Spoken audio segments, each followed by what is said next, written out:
नमस्कार, बिहार तक में आपका स्वागत है और मैं हूं सुजीत। हमारे साथ अनिकेत हैं।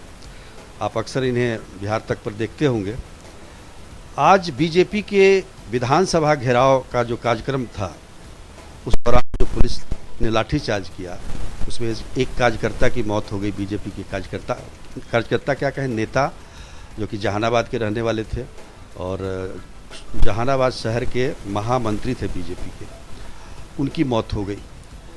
इस मौत की खबर हम लोगों ने दी, लेकिन उसके थोड़ी ही देर बाद पटना जिला प्रशासन के द्वारा ये बताया गया कि नहीं, एक व्यक्ति अचेत अवस्था में छज्जूबाग रोड में पाए गए थे, उन्हें हॉस्पिटल में भर्ती कराया गया, उनका इलाज चल रहा है। लेकिन वस्तुतः स्थिति क्या थी कि उनकी मौत हो चुकी थी, जिसे प्रशासन ने छिपाने की कोशिश की। हो सकता है उनके स्ट्रेटजी का एक हिस्सा हो, ताकि उस समय आक्रोश ना फैले।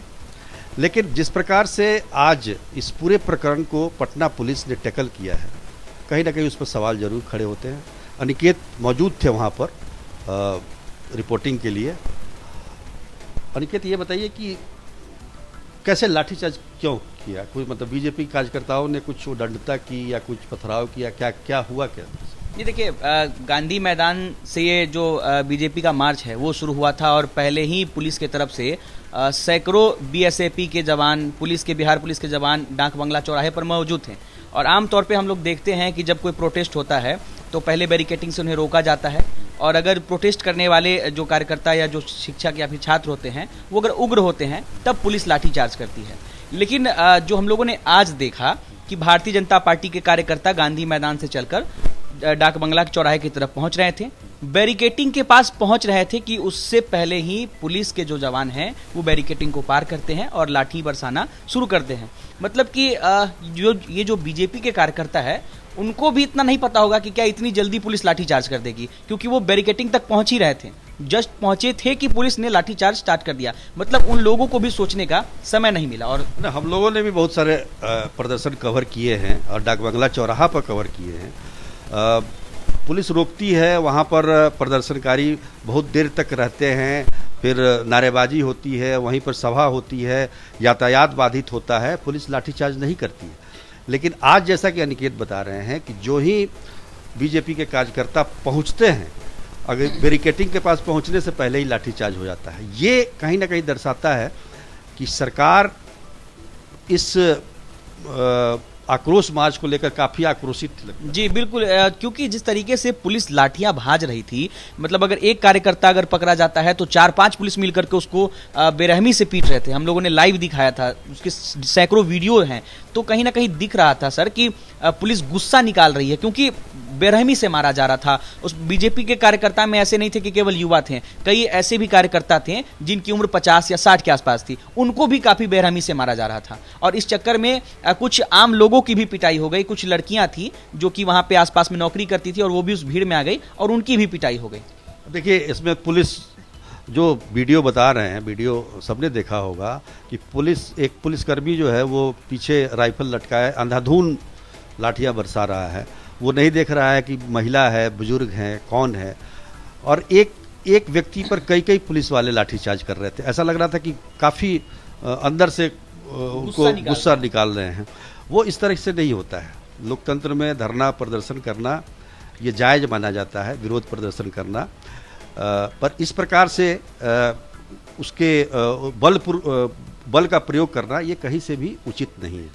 एक सवाल मैं यहाँ ज़रूर उठाना चाहूँगा, खासतौर पर पटना पुलिस के लिए। देखिए, बिहार की राजधानी है पटना, और पटना में पूरे राज्य से जो भी सरकार से मांग होती है, कुछ भी होता है, तो लोग प्रदर्शनकारी आते हैं पटना, यहाँ पर प्रदर्शन करते हैं ताकि सरकार तक उनकी बात पहुँचे।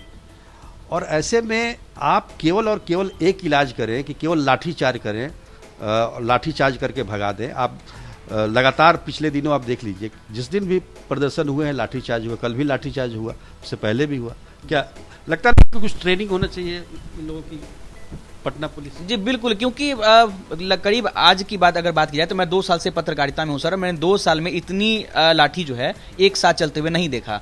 करीबन 50 से 55 मिनट तक कंटिन्यू लाठी चलते रहा। आम कार्यकर्ता तो कार्यकर्ता, तस्वीरें देखा होगा सर आपने, लोग हमने दिखाया भी था, सांसद का भी सर फोड़ दिया गया। कई विधायक चोटिल हुए हैं, जो पूर्व विधायक महिला थी बेबी कुमारी, उनको भी पीटा गया है। तो कहीं ना कहीं पुलिस को इस बारे में सोचने की जरूरत है। नितिन नवीन पिटे हैं और सम्राट चौधरी के सामने कई कार्यकर्ताओं की पिटाई हुई, कई विधायक पिटे गए हैं। अब पूर्व मंत्री अजीत कुमार, उनकी भी बेरहमी से पिटाई हुई है। तो कहीं ना कहीं पुलिस को अपने डंडे पे थोड़ा लगाम लगाने की जरूरत है सर, उनको रोकना पड़ेगा अपने आप को। नहीं रोकना पड़ेगा। दूसरी बात क्या है कि एक होता है एक जैसे प्रदर्शन करते हैं, अभ्यर्थी आते हैं तो उसको आप मार के भगा देते हैं, पीटते हैं। ये तो एक राजनीतिक दल था, राजनीतिक दल का अपना एक विचार है, अपना प्रदर्शन धरना प्रदर्शन करने का एक की स्वतंत्रता है। और उसमें कई विधायक भी हैं जो माननीय कहे जाते हैं, माननीय सांसद भी थे। उनके साथ भी पुलिस ने जिस प्रकार से, यही इसलिए कहा जाता है, किसी ने सच ही कहा है कि पुलिस किसी की नहीं होती है। आप देखिए 1 साल पहले तक बीजेपी भी सरकार में थी और नीतीश कुमार के शासनकाल में हम देखें पिछले 18 सालों में लगभग 13 साल बीजेपी सरकार में रही है जी। अब देख लीजिए हालत क्या हुआ। यही नहीं, लालू यादव भी एक बार जब राष्ट्रपति शासन यहाँ कुछ दिनों के लगा था, उन्होंने प्रदर्शन किया तो उसमें भी लाठीचार्ज हुआ था। लालू यादव तो किसी तरह से बच के अपना बस में बैठ गए। तो वही कहते हैं कि पुलिस किसी की नहीं होती है, लेकिन पुलिस अपने अधिकारियों के आदेश का जरूर पालन करती है। अब इसमें किसने आदेश दिया होगा इस तरह से बर्बर तरीके से मारने का? देखिए, जिस तरीके से बीजेपी देश की सबसे बड़ी पार्टी है और उस पर लाठी चलाना तो किसी छोटे अधिकारियों का तो फैसला नहीं हो सकता है। तो जाहिर सी बात है कि इसमें किसी बड़े अधिकारी या फिर किसी सत्ताधारी पार्टी के किसी बड़े नेता का ही आदेश होगा, तभी पुलिस ने ये लाठी चलाया होगा सर।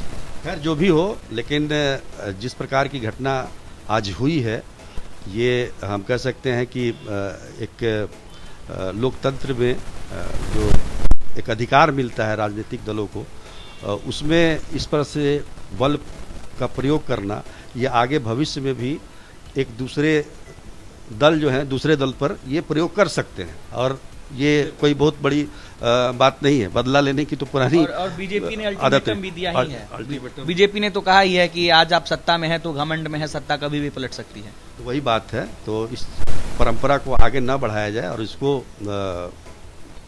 धरना प्रदर्शन जो भी राजनीतिक दल करते हैं उनको करने दिया जाए। खास तौर पर पुलिस को इसके लिए ट्रेंड किया जाए कि कैसे इस तरह के सिचुएशन को टैकल किया जाता है, उसके लिए ट्रेनिंग बहुत ज़रूरी है। और खैर अब तो एक कार्यकर्ता की, एक नेता की मौत हो गई है बीजेपी का। निश्चित तौर पर बीजेपी इस चीज़ को लेकर सरकार को घेरने की पूरी कोशिश करेगी। बैठक हो रही है पार्टी ऑफिस में इस चीज़ को लेकर।